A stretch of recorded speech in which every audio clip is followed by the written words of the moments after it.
ಸಂಸದ ಅನಂತಕುಮಾರ್ ಹೆಗಡೆ ಅವರು ಮತ್ತೊಮ್ಮೆ ಬೆಂಕಿಯನ್ನ ಉಗುಳಿದ್ದಾರೆ. ಆ ಮೂಲಕ ಮತ್ತೊಂದು ಹೇಳಿಕೆಯನ್ನ ಕೊಟ್ಟಿದ್ದಾರೆ. ಎಲ್ಲಿವರೆಗೂ ಇಸ್ಲಾಂ ಇರುತ್ತೋ ಅಲ್ಲಿಯವರೆಗೂ ನೆಮ್ಮದಿ ಇಲ್ಲ. ಹಿಂದೂ ದೇಶ ಉಳಿಯಲು ಮತ್ತೊಮ್ಮೆ ಮೋದಿ ಪ್ರಧಾನಿಯಾಗಬೇಕು. ಬಿಜೆಪಿ ಮತ್ತು ಸಂಘ ಪರಿವಾರ ಇದ್ದಲ್ಲಿ ಜಗತ್ತಿಗೆ ನೆಮ್ಮದಿ. ನಾವು ಇಲ್ಲದೆ ಇದ್ರೆ ಜಗತ್ತಿನಲ್ಲಿ ನೆಮ್ಮದಿ ಇಲ್ಲ ಅಂತ ಹೇಳಿ ಸಂಸದ ಅನಂತಕುಮಾರ್ ಹೆಗಡೆ ಅವರು ಮತ್ತೊಮ್ಮೆ ಬೆಂಕಿಯನ್ನ ಉಗುಳಿದ್ದಾರೆ. ನೋಡಿ, ಎಲ್ಲಿವರೆಗೂ ಇಸ್ಲಾಂ ಇರುತ್ತೋ ಅಲ್ಲಿವರೆಗೂ ನೆಮ್ಮದಿ ಇಲ್ಲ ಅಂತೇಳಿ. ಜೊತೆಗೆ ಮತ್ತೊಮ್ಮೆ ಪ್ರಧಾನಿ ಮೋದಿ ಅವರು ಇನ್ನೊಮ್ಮೆ ಪ್ರಧಾನಿಗಳಾಗಬೇಕು, ಆಗ ದೇಶ ಉಳಿಯುತ್ತೆ, ಹಿಂದೂ ಉಳಿಯುತ್ತೆ ಅಂತೇಳಿ ಬೆಂಕಿ ಉಗುಳಿದ್ದಾರೆ ಸಂಸದ ಅನಂತಕುಮಾರ್ ಹೆಗಡೆ ಅವರು. ಅವ್ರೇನು ಹೇಳಿದ್ದಾರೆ ಕೇಳಿ. ನಾವು ಇದ್ರೇನೆ ಜಗತ್ತು ಉಳಿಯುತ್ತೆ. ನಾವು ಅಂದ್ರೆ ಬಿಜೆಪಿ ಮತ್ತು ನಮ್ಮ ಸಂಘ ಪರಿವಾರ ಇದು ಉಳಿದ್ರೇನೆ ಜಗತ್ತಿನಲ್ಲಿ ನೆಮ್ಮದಿ. ನಾವು ಇಲ್ಲ ಅಂತಂದ್ರೆ ಜಗತ್ತಿಗೆ ನೆಮ್ಮದಿ ಇಲ್ಲ. ಮುಂಚೊಮ್ಮೆ ಹೇಳಿದ್ನಲ್ಲ ನಾನು, ಎಲ್ಲಿ ತನಕ ಇಸ್ಲಾಂ ಇರುತ್ತೆ ಅಲ್ಲಿ ತನಕ ಜಗತ್ತಿಗೆ ನೆಮ್ಮದಿ ಇಲ್ಲ ಅಂತ. ನನ್ನ ಮೇಲೆ ಕೇಸ್ ಹಾಕಿದ್ರು. ನನಗೇನು ಹೆದರಿಕೆ ಇಲ್ಲ. ನಾವು ಇದ್ರೇನೆ ಜಗತ್ತು ಉಳಿಯುತ್ತೆ. ನಾವು ಅಂದ್ರೆ ಬಿಜೆಪಿ ಮತ್ತು ನಮ್ಮ ಸಂಘ ಪರಿವಾರ ಇದು ಉಳಿದ್ರೇನೆ ಜಗತ್ತಿನಲ್ಲಿ ನೆಮ್ಮದಿ. ನಾವು ಇಲ್ಲ ಅಂತಂದ್ರೆ ಜಗತ್ತಿಗೆ ನೆಮ್ಮದಿ ಇಲ್ಲ. ಮುಂಚೊಮ್ಮೆ ಹೇಳಿದ್ನಲ್ಲ ನಾನು, ಎಲ್ಲಿ ತನಕ ಇಸ್ಲಾಂ ಇರುತ್ತೆ ಅಲ್ಲಿ ತನಕ ಜಗತ್ತಿಗೆ ನೆಮ್ಮದಿ ಇಲ್ಲ ಅಂತ. ನನ್ನ ಮೇಲೆ ಕೇಸ್ ಹಾಕಿದ್ರು. ನನಗೇನು ಹೆದರಿಕೆ ಇಲ್ಲ. ನಾವು ಇದ್ರೆ ಸಿಎಂ ಸಿದ್ದರಾಮಯ್ಯ ಅವರ ವಿರುದ್ಧವಾಗಿಯೂ ಕೂಡ ಸಂಸದ ಅನಂತಕುಮಾರ್ ಹೆಗಡೆ ಅವರು ಇವತ್ತು ಪ್ರತಿಕ್ರಿಯೆಯನ್ನ ಕೊಟ್ಟಿದ್ದಾರೆ. ಅಂದ್ರೆ ಹೇಳಿಕೆಯನ್ನ ಕೊಟ್ಟಿದ್ದಾರೆ. ನನ್ನ ವಿರುದ್ಧ FIR ಅನ್ನು ದಾಖಲು ಮಾಡಿದ್ದಕ್ಕೆ ಥ್ಯಾಂಕ್ಸ್ ಅಂತ ಹೇಳಿದ್ದಾರೆ. ಏಕವಚನದಲ್ಲಿ ಮಾತನಾಡಿದ್ದು ನೋಡಿ ಸುಮ್ಮನಿರಲು ಸಾಧ್ಯವಿಲ್ಲ. ಅವರಿಗೆ ಮಗನೇ ಎನ್ನದೆ ಬೇರೆ ಏನನ್ನು ಹೇಳೋದಕ್ಕೆ ಸಾಧ್ಯವಿಲ್ಲ. ಅಪ್ಪ ಅಂತಲೋ ಅಜ್ಜ ಮಾಮ ಅಂತ ಕರೆಯಲು ಸಾಧ್ಯನಾ? ಯುದ್ಧ ಕಾಲದಲ್ಲಿ ಯಾವ ಭಾಷೆಯಲ್ಲಿ ಮಾತಾಡಬೇಕೋ ಅದನ್ನೇ ಮಾತಾಡಬೇಕಾಗತ್ತೆ, ಅದೇ ಭಾಷೆಯನ್ನ ಬಳಕೆ ಮಾಡಬೇಕಾಗತ್ತೆ. ಅಲ್ಲಿ ಶಾಸ್ತ್ರೀಯ ಸಂಗೀತ, ಭರತನಾಟ್ಯ ಮಾಡಲು ಸಾಧ್ಯ ಇಲ್ಲ. ನನ್ನ ವಿರುದ್ಧ ಪ್ರಕರಣ ದಾಖಲು ಮಾಡಿದ್ದಕ್ಕೆ ಥ್ಯಾಂಕ್ಸ್ ಅಂತ ಹೇಳಿದ್ದಾರೆ. ಎಲ್ಲ ಮಸೀದಿಗಳನ್ನು ಯಾವುದೋ ಒಂದು ಇದು ಬಂದಾಗ ಅದ್ರದ್ದು ಹೇಳಿದ್ರು, ಅದಕ್ಕೋಸ್ಕರ ನಮ್ಮಲ್ಲಿ ಕೇಸ್ ಆಗಿದ್ರು. ನಾನು ಅವನಿಗೆ ಸಿದ್ದರಾಮಯ್ಯನಿಗೆ ಹೇಳಿದೆ, ಹಣ ನಿಮ್ಗೆ ಥ್ಯಾಂಕ್ಸ್. ತುಂಬಾ ವರ್ಷ ಆಗಿತ್ತು, ನನಗೆ ಕೇಸ್ ಗೀಸ್ ಇರಲಿಲ್ಲ, ಏನೋ ಒಂದು ರೀತಿ ಮುಜುಗರ ಆಗ್ತಿತ್ತು. ಏನೋ ಇಲ್ಲ ಅಂತ ಕಳ್ಕೊಂಡಂಗೆ ಅನಿಸ್ತಿತ್ತು. ಈಗ ಪುನಃ ವಾಪಸ್ ಮತ್ತೆ ಕರೆದ್ರಿ, ಅದಕ್ಕೆ ಥ್ಯಾಂಕ್ಸ್ ನಿಮ್ಗೆ ಅಂತ. ಯಾವತ್ತು ಯುದ್ಧದಲ್ಲಿ ಕೆಲವರು ಹೇಳಿದ್ರು, ನೀನು ಏಕವಚನದಲ್ಲಿ ಮಾತಾಡಬಾರ್ದಿತ್ತು ಅಂತೆಲ್ಲ ಹೇಳಿದ್ರು. ಅಲ್ರಿ, ನಾನು ಮಗನೇ ಅಂತ ಕರೀದ, ಮತ್ತು ಅವನಿಗೆ ಮತ್ತೆ ಅಂತ ಕರೀಲ, ಅಪ್ಪ ಅಂತ ಕರೀದ, ಅಜ್ಜ ಅಂತ ಕರೀದ, ಮಾವ ಅಂತ ಕರೀದ, ಎಂತ ಕರೀಲ. ನಮ್ಮೂರ ಬಗ್ಗೆ ಏಕವಚನದಲ್ಲಿ ಮಾತಾಡ್ಬೇಕಾದ್ರೆ ನಮ್ಮ ಹತ್ರ ಅಂತೂ ತಡ್ಕಲಿಕ್ಕೆ ಆಗೋದಿಲ್ಲ. ಮತ್ತೆ ಯಾರಾದ್ರೂ ತಡ್ಕಲ್ಲ ತಾಕತ್ತಿದ್ದು ತಡ್ಕಲಿ, ನಮ್ಮ ಹತ್ರ ಅಂತೂ ತಡ್ಕಲಿಕ್ಕೆ ಆಗೋದಿಲ್ಲ. ಎರಡನೇದು, ಅದಕ್ಕಿಂತ ಜಾಸ್ತಿ ಯುದ್ಧದಲ್ಲಿ ಯಾವ ಭಾಷೆ ಮಾತಾಡಬೇಕು ಅದೇ ಭಾಷೆ ಮಾತಾಡಬೇಕು. ಯುದ್ಧದಲ್ಲಿ ಶಾಸ್ತ್ರೀಯ ಸಂಗೀತ, ಭರತನಾಟ್ಯ ಯಾವುದು ನಡೆಯುವುದಿಲ್ಲ. ನೀವು ಪೊಲೀಸ್ ಸ್ಟೇಷನ್ಗೆ ಹೋಗ್ತೀರಿ, ಪೊಲೀಸ್ ಸ್ಟೇಷನ್ ಭಾಷೆ ಬೇರೆನೇ ಇರುತ್ತೆ. ಅಲ್ಲಿ ಏನಾದ್ರೂ ಭಾರಿ ಸುಸಂಸ್ಕೃತ. ನೋಡಿ, ಪದೇ ಅನಂತಕುಮಾರ್ ಹೆಗಡೆ ಅವರು ಹೇಳಿಕೆಯನ್ನ ಕೊಡ್ತಾ ಇರೋದು ಒಂದ್ ರೀತಿಯಲ್ಲಿ ಬಿಜೆಪಿಗೆ ಮುಜುಗರಕ್ಕಾಗ್ತಾ, ಬಿಜೆಪಿ ನಾಯಕರೇ ಮುಜುಗರಕ್ಕೀಡಾಗ್ತಾ ಇದ್ದಾರೆ. ಮತ್ತೊಂದು ಕಡೆ ಕಾಂಗ್ರೆಸ್ ಪಡೆ ಅದನ್ನ ಅಸ್ತ್ರವನ್ನಾಗಿ ಮಾಡಿಕೊಳ್ತಾ ಇದೆ. ಈಗ ನೋಡಿ, ಕಳೆದ ಬಾರಿ ಕೊಟ್ಟಂತ ಹೇಳಿಕೆಯಿಂದ ಅವರ ವಿರುದ್ಧ FIR ದಾಖಲಾಗಿತ್ತು. ಈಗ ಆ FIRಗೆ ಸಂಬಂಧಪಟ್ಟಂತೆ ಥ್ಯಾಂಕ್ಸ್ ಅನ್ನು ಹೇಳಿದ್ದಾರೆ. ಆದರೆ ಇಸ್ಲಾಂ ಎಲ್ಲಿಯವರೆಗೂ ಇರುತ್ತೋ ಅಲ್ಲಿಯವರೆಗೂ ನಮಗ್ಯಾರಿಗೂ ಕೂಡ ಸುರಕ್ಷತೆ ಇರೋದಿಲ್ಲ, ಸುಭದ್ರವಾಗಿರೋದಕ್ಕೆ ಸಾಧ್ಯವಿಲ್ಲ, ನೆಮ್ಮದಿ ಇರೋದಿಲ್ಲ ಅಂತೇಳಿ ಅವರು ಈ ರೀತಿಯಾಗಿ ಹೇಳಿಕೆಯನ್ನು ಕೊಟ್ಟಿದ್ದಾರೆ. ನನ್ನ ವಿರುದ್ಧ ಪ್ರಕರಣವನ್ನು ದಾಖಲು ಮಾಡಿದ್ದಾರೆ. ತುಂಬ ವರ್ಷ ಆಗಿತ್ತು, ಕೇಸ್ ಆಗಿರಲಿಲ್ಲ, ಒಂದು ರೀತಿಯ ಮುಜುಗರ ಉಂಟಾಗಿತ್ತು, ಏನೋ ಕಳೆದುಕೊಂಡಂತ ಅನಿಸ್ತಾ ಇತ್ತು, ಈಗ ವಾಪಸ್ ಬಂದ ಅನುಭವ ಆಗ್ತಾ ಇದೆ ಅಂತ ಹೇಳಿದ್ದಾರೆ. ಮತ್ತಷ್ಟು ಮಾಹಿತಿಯನ್ನು ಕೊಡೋದಕ್ಕೆ ನಮ್ಮ ಪ್ರತಿನಿಧಿ ಶೇಷಗಿರಿ ಸಂಪರ್ಕದಲ್ಲಿದ್ದಾರೆ. ಶೇಷಗಿರಿ, ಯಾಕೆ ಈ ರೀತಿಯಾಗಿ ಅನಂತಕುಮಾರ್ ಹೆಗಡೆ ಅವರು ಹೇಳಿಕೆಯನ್ನು ಕೊಟ್ಟಿರೋದು, ಏನು ಕಾರಣ?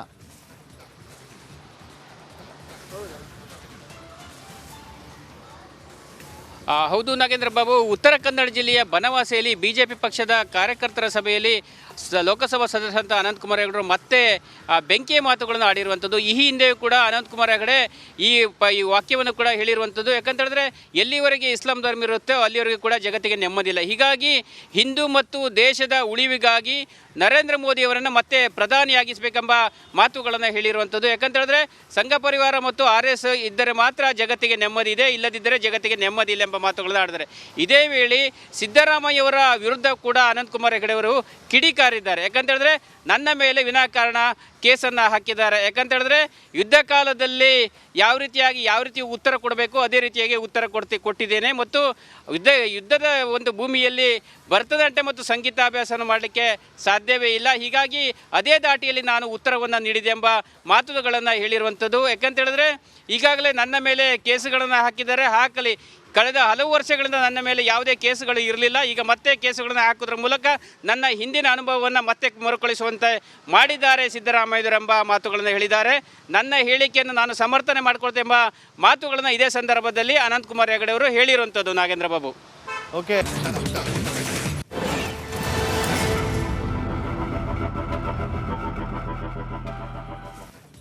CM ಸಿದ್ದರಾಮಯ್ಯ ಅವರು ಇವತ್ತು 15ನೆಯ ದಾಖಲೆಯ ಬಜೆಟ್ ಅನ್ನ ಮಂಡನೆ ಮಾಡಿದ್ದಾರೆ. ಆದರೆ ಬಿಜೆಪಿ ನಾಯಕರು ಈ ವಿಚಾರವಾಗಿ ಸಾಕಷ್ಟು ಆರೋಪಗಳನ್ನ ಮಾಡಿದ್ದಾರೆ, ಕಿಡಿಕಾರಿದ್ದಾರೆ. ಅಲ್ಪಸಂಖ್ಯಾತರನ್ನ ಓಲೈಸುವ ಬಜೆಟ್ ಅಂತೇಳಿ ಆರೋಪವನ್ನ ಮಾಡಿದ್ದಾರೆ. ವಕ್ಫ್ ಆಸ್ತಿ ಅಭಿವೃದ್ಧಿಗೆ 100 ಕೋಟಿ, ಮಂಗಳೂರು ಹಜ್ ಭವನಕ್ಕೆ 10 ಕೋಟಿ, 10 ಕೋಟಿ ತನಕ ಕೈಗಾರಿಕಾ ಸಾಲಕ್ಕೆ 6% ಬಡ್ಡಿ. ಮುಸ್ಲಿಂ ಸಮುದಾಯದ ಮಹಿಳಾ ಸ್ವಸಹಾಯ ಗುಂಪಿಗೆ ಅನುದಾನವನ್ನ ಕೊಟ್ಟಿದ್ದಾರೆ. ನೋಡಿ, 10 ಕೋಟಿ ತನಕ ಕೈಗಾರಿಕಾ ಸಾಲಕ್ಕೆ 6% ಬಡ್ಡಿ, ಮುಸ್ಲಿಂ ಮಹಿಳಾ ಸ್ವಸಹಾಯ ಗುಂಪಿಗೆ ಅನುದಾನ. ಈ ರೀತಿಯಾಗಿ ತುಷ್ಟೀಕರಣ ಮಾಡಿದ್ದಾರೆ ಅಂತೇಳಿ, ಅಂದ್ರೆ ಮುಸ್ಲಿಂ ತುಷ್ಟೀಕರಣ ಮಾಡಿದ್ದಾರೆ ಅಂತ ಹೇಳಿ ಆರೋಪ ಕೇಳಿ ಬಂದಿದೆ CM ಸಿದ್ದರಾಮಯ್ಯ ಅವರ ವಿರುದ್ಧ.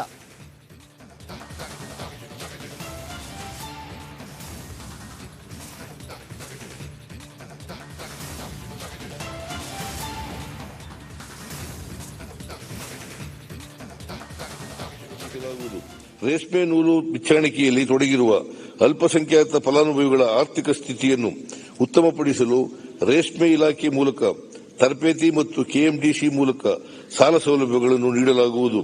ಅಲ್ಪಸಂಖ್ಯಾತ ಸಮುದಾಯದ ಮಹಿಳಾ ಸ್ವಸಹಾಯ ಗುಂಪುಗಳಿಗೆ ವಿವಿಧ ರೀತಿಯ ಸ್ವಯಂ ಉದ್ಯೋಗ ಚಟುವಟಿಕೆಗಳಿಗೆ ಉತ್ತೇಜನ ನೀಡಲು 10 ಕೋಟಿ ರು ನೀಡಲಾಗುವುದು.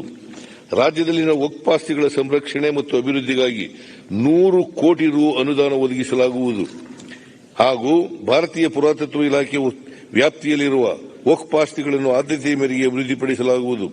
ವಕ್ಫ್ ಸಂಸ್ಥೆಯ ಧಾರ್ಮಿಕ ಗುರುಗಳಿಗೆ ಹಾಗೂ ಮುತವಲ್ಲಿಗಳಿಗೆ ಪ್ರಚಲಿತ ವಿದ್ಯಮಾನಗಳ ಬಗ್ಗೆ ಅರಿವು ಮೂಡಿಸಲು ತರಬೇತಿ ಕಾರ್ಯಕ್ರಮವನ್ನು ಏರ್ಪಡಿಸಲಾಗುವುದು. ರಾಜ್ಯದಲ್ಲಿನ ಪ್ರಮುಖ ಧಾರ್ಮಿಕ ಸ್ಥಳಗಳಲ್ಲಿ ಮೂಲಭೂತ ಸೌಕರ್ಯಗಳನ್ನು ಒದಗಿಸಲು 20 ಕೋಟಿ ರು ಅನುದಾನ ಒದಗಿಸಲಾಗುವುದು. ಮಂಗಳೂರಿನ ಹಜ್ ಭವನದ ನಿರ್ಮಾಣ ಕಾಮಗಾರಿಯನ್ನು 10 ಕೋಟಿ ರು ವೆಚ್ಚದಲ್ಲಿ ಕೈಗೆತ್ತಿಕೊಳ್ಳಲಾಗುವುದು. ಜೈನರ ಪ್ರಮುಖ ಧಾರ್ಮಿಕ ಸ್ಥಳಗಳ ಅಭಿವೃದ್ಧಿಗಾಗಿ 50 ಕೋಟಿ ರು ಅನುದಾನ ಒದಗಿಸಲಾಗುವುದು. ಕ್ರಿಶ್ಚಿಯನ್ ಸಮುದಾಯದ ಅಭಿವೃದ್ಧಿಗಾಗಿ 200 ಕೋಟಿ ರು ಒದಗಿಸಲಾಗುವುದು. ರೇಷ್ಮೆ ನೂಲು ಬಿಚ್ಚಾಣಿಕೆಯಲ್ಲಿ ತೊಡಗಿರುವ ಅಲ್ಪಸಂಖ್ಯಾತ ಫಲಾನುಭವಿಗಳ ಆರ್ಥಿಕ ಸ್ಥಿತಿಯನ್ನು ಉತ್ತಮಪಡಿಸಲು ರೇಷ್ಮೆ ಇಲಾಖೆ ಮೂಲಕ ತರಬೇತಿ ಮತ್ತು KMDC ಮೂಲಕ ಸಾಲ ಸೌಲಭ್ಯಗಳನ್ನು ನೀಡಲಾಗುವುದು. ಅಲ್ಪಸಂಖ್ಯಾತ ಸಮುದಾಯದ ಮಹಿಳಾ ಸ್ವಸಹಾಯ ಗುಂಪುಗಳಿಗೆ ವಿವಿಧ ರೀತಿಯ ಸ್ವಯಂ ಉದ್ಯೋಗ ಚಟುವಟಿಕೆಗಳಿಗೆ ಉತ್ತೇಜನ ನೀಡಲು 10 ಕೋಟಿ ರು ನೀಡಲಾಗುವುದು. ರಾಜ್ಯದಲ್ಲಿನ ವಕ್ಫ್ ಆಸ್ತಿಗಳ ಸಂರಕ್ಷಣೆ ಮತ್ತು ಅಭಿವೃದ್ಧಿಗಾಗಿ 100 ಕೋಟಿ ರು ಅನುದಾನ ಒದಗಿಸಲಾಗುವುದು ಹಾಗೂ ಭಾರತೀಯ ಪುರಾತತ್ವ ಇಲಾಖೆ ವ್ಯಾಪ್ತಿಯಲ್ಲಿರುವ ವಕ್ಫ್ ಆಸ್ತಿಗಳನ್ನು ಆದ್ಯತೆಯ ಮೇರೆಗೆ ಅಭಿವೃದ್ಧಿಪಡಿಸಲಾಗುವುದು. ವಕ್ಫ್ ಸಂಸ್ಥೆಯ ಧಾರ್ಮಿಕ ಗುರುಗಳಿಗೆ ಹಾಗೂ ಮುತವಲ್ಲಿಗಳಿಗೆ ಪ್ರಚಲಿತ ವಿದ್ಯಮಾನಗಳ ಬಗ್ಗೆ ಅರಿವು ಮೂಡಿಸಲು ತರಬೇತಿ ಕಾರ್ಯಕ್ರಮವನ್ನು ಏರ್ಪಡಿಸಲಾಗುವುದು. ರಾಜ್ಯದಲ್ಲಿನ ಪ್ರಮುಖ ಧಾರ್ಮಿಕ ಸ್ಥಳಗಳಲ್ಲಿ ಮೂಲಭೂತ ಸೌಕರ್ಯಗಳನ್ನು ಒದಗಿಸಲು 20 ಕೋಟಿ ರು ಅನುದಾನ ಒದಗಿಸಲಾಗುವುದು. ಮಂಗಳೂರಿನ ಹಜ್ ಭವನದ ನಿರ್ಮಾಣ ಕಾಮಗಾರಿಯನ್ನು 10 ಕೋಟಿ ರು ವೆಚ್ಚದಲ್ಲಿ ಕೈಗೆತ್ತಿಕೊಳ್ಳಲಾಗುವುದು. ಜೈನರ ಪ್ರಮುಖ ಧಾರ್ಮಿಕ ಸ್ಥಳಗಳ ಅಭಿವೃದ್ಧಿ. ನೋಡಿ, ಇವತ್ತು CM ಸಿದ್ದರಾಮಯ್ಯ ಅವರು ದಾಖಲೆಯ ಬಜೆಟ್ ಅನ್ನ ಮಂಡನೆ ಮಾಡಿದ್ದಾರೆ. ಆದರೆ ಬಜೆಟ್ನಲ್ಲಿ ಮುಸ್ಲಿಂ ಓಲೈಕೆ ಮಾಡಿದ್ದಾರೆ ಅನ್ನುವ ಆರೋಪವನ್ನ ಬಿಜೆಪಿ ನಾಯಕರು ಮಾಡ್ತಾ ಇದ್ದಾರೆ.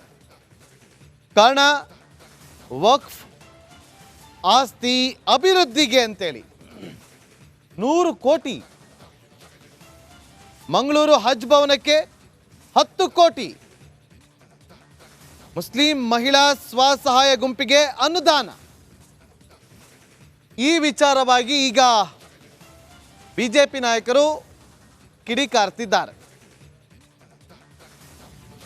ಇದರ ಜೊತೆಯಲ್ಲಿ ಬೇರೆ ಬೇರೆ ಕ್ಷೇತ್ರಗಳಿಗೂ ಕೂಡ ಅನುದಾನವನ್ನ ಕೊಟ್ಟಿದ್ದಾರೆ. ಒಂದು ರೀತಿಯಲ್ಲಿ ಇವತ್ತಿನ ಬಜೆಟ್ ಅಹಿಂದ ಬಜೆಟ್ ಅಂತಾನೆ ಕರೆಯಲಾಗ್ತಾ ಇದೆ. ನೋಡಿ, ಲೋಕಸಭಾ ಚುನಾವಣೆ ಎದುರಾಗ್ತಾ ಇದೆ, ಇನ್ನೆರಡು ತಿಂಗಳು ಬಾಕಿ ಇದೆ. ಮತಗಳ ಒಟ್ಟಿಗೆ ಕೂಡಿಸೋದು ಬಹಳ ಕುತೂಹಲ, ಕೂಡಿಸಲೇಬೇಕಾದಂಥ ಅನಿವಾರ್ಯತೆ. ಹಾಗಾಗಿ ಈ ಬಜೆಟ್ ಅಹಿಂದ ಬಜೆಟ್ ಅಂತ ಹೇಳಿ ಮಾತುಗಳು ಕೇಳಿ ಬರ್ತಾ ಇದೆ. ಮತ್ತಷ್ಟು ಮಾಹಿತಿಯನ್ನು ಕೊಡೋದಕ್ಕೆ ನಮ್ಮ ಪ್ರತಿನಿಧಿ ಬಸವರಾಜ್ ಸಂಪರ್ಕದಲ್ಲಿದ್ದಾರೆ. ಬಸವರಾಜ್, ಅಲ್ಪಸಂಖ್ಯಾತರ ಓಲೈಕೆಯ ಬಜೆಟ್ ಅಂತೇಳಿ ಹೇಳಲಾಗ್ತಾ ಇದೆ, ಮಾಹಿತಿ ಕೊಡೋದಾದ್ರೆ. ಖಂಡಿತ ನಾಗರಾಜ್, ಈ ಬಾರಿ ಅಲ್ಪಸಂಖ್ಯಾತರು ಸೇರಿದಂತೆ ಮತ್ತು ಹಿಂದುಳಿದ ವರ್ಗಗಳಿಗೂ ಮತ್ತು ದಲಿತ ವರ್ಗಕ್ಕೂ ಬಹಳ ಪ್ರಮುಖವಾದಂತಹ ಅನುದಾನವನ್ನ ರಾಜ್ಯ ಸರ್ಕಾರ ಇಟ್ಟಿರ್ತಕ್ಕಂಥದ್ದು ಬಜೆಟ್ ನಲ್ಲಿ. ಅದರಲ್ಲೂ ಪ್ರಮುಖವಾಗಿ ಅಲ್ಪಸಂಖ್ಯಾತರ ಶಿಕ್ಷಣ ವಿಚಾರವಾಗಿ ಸಾಕಷ್ಟು ಗಂಭೀರವಾಗಿ ರಾಜ್ಯ ಸರ್ಕಾರ ಪರಿಗಣನೆ ಮಾಡಿದೆ. ನೀವು ನೋಡಬಹುದು, 50 ಮೊರಾರ್ಜಿ ವಸತಿ ಶಾಲೆಗಳನ್ನ ಅಲ್ಪಸಂಖ್ಯಾತರಿಗಾಗಿಯೇ ಕಟ್ಟಿಸ್ತಕ್ಕಂಥ ಕೆಲಸವನ್ನ ಮಾಡ್ತಾ ಇದೆ. ಜೊತೆಗೆ 100 ಬಾಲಕ ಮತ್ತು ಬಾಲಕಿಯರ ಶಾಲೆಗಳನ್ನ ಮೆಟ್ರಿಕ್ ಅಂದ್ರೆ 1ರಿಂದ 10ನೇ ತರಗತಿವರೆಗೂ ಕೂಡ 100 ಶಾಲೆಗಳನ್ನ ಕಟ್ಟಿಸ್ತಕ್ಕಂತ ಒಂದು ಅನುದಾನಕ್ಕೂ ಕೂಡ ಈ ಬಜೆಟ್ ನಲ್ಲಿ ಪಾಸ್ ಮಾಡಲಾಗಿದೆ.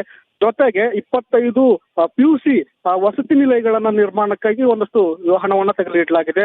ಮತ್ತು ಮಹಿಳೆಯರ ಮುಸ್ಲಿಂ ಮಹಿಳೆಯರ ಸ್ತ್ರೀ ಶಕ್ತಿ ಗುಂಪುಗಳೇನಿದಾವೆ ಅವುಗಳಿಗೆ ಸಾಲ ಕೊಡೋಕ್ಕಾಗಿ 10 ಕೋಟಿ ರೂಪಾಯಿಯನ್ನ ಮೀಸಲಿಡಲಾಗಿದೆ. ಎಲ್ಲವನ್ನು ಗಮನಿಸ್ತಾ ಹೋದ್ರೆ ಈ ಬಾರಿ ಮುಸ್ಲಿಮರಿಗೆ ಮತ್ತು ಅಲ್ಪಸಂಖ್ಯಾತರಿಗೆ ಹೆಚ್ಚಿನ ಅನುದಾನವನ್ನ ಬಜೆಟ್ ನಲ್ಲಿ ತೆಗೆದಿರ್ತಕ್ಕಂಥದ್ದು ಮತ್ತು ದಲಿತ ಮತ್ತು ಹಿಂದುಳಿದ ವರ್ಗಕ್ಕೂ ಕೂಡ ಸರಿಸಮನಾದಂತಹ ಒಂದಷ್ಟು ಅನುದಾನಗಳನ್ನ ತೆಗೆದಿರ್ತಕ್ಕಂಥ ಕೆಲಸವನ್ನ ಈ ಬಜೆಟ್ ನಲ್ಲಿ ಮಾಡಿರ್ತಕ್ಕಂಥದ್ದು.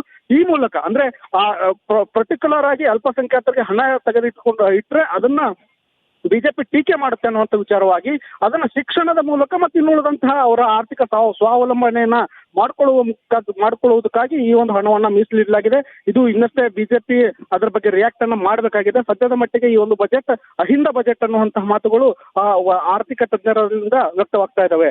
Raghavendra Babu. Okay, thank you Basavaraj, ನಿಮ್ಮೆಲ್ಲ ಮಾಹಿತಿಗಾಗಿ.